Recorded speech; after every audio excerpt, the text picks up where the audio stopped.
City Bees by Danny Resner. Art by Diane Paterson. I knew my friend Mary kept bees, but I had no idea our play date was scheduled for honey harvest day. Even though Mary lives in the middle of Chicago, she has hives full of honeybees in her backyard. Mary gave me a big hat, gloves, and a suit that covered my whole body. I felt safe, but the bees still buzzed loudly. "Won't the bees get angry and sting me?" I asked.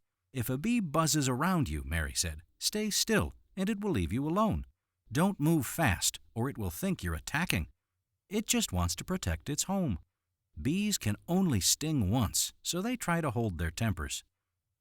Mary's dad took us through a door in a tall fence. He told us the neighbors lived nearby. We had to make sure that the bees wouldn't bother them and that they wouldn't bother the bees. So we put the hives behind a high fence. The bees have to fly over it far above the neighbors' heads. "There aren't very many flowers in your yard," I say. "Don't bees make food from flowers?" Mary's dad answered, "Yes, our bees travel around the whole city collecting nectar and pollen. They like the city, and the city's gardens like them. Bees spread pollen, which helps flowers and fruit to grow." Mary's dad helped us puff smoke into the hives. "Smoke makes the bees relax," he explained.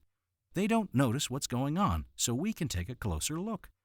"We check on our bees a lot," Mary said, "but we only harvest honey once a year. We don't take it all, though. They need it to eat, too." Mary's dad removed a tray of honeycomb from the hive. "Tonight I'll help Dad take the honey from the wax." Mary scooped up some honey. "Want to try some?" she asked. It smelled so sweet. I dipped my finger in. It was sticky. Then a bee landed on my hand. "Stay still," Mary said. "Don't worry, she eats honey too." "So I'm feeding her," I said. I admired the bee. Her legs were covered in pollen like fluffy yellow socks. Later that fall, I went to visit Mary at the farmer's market.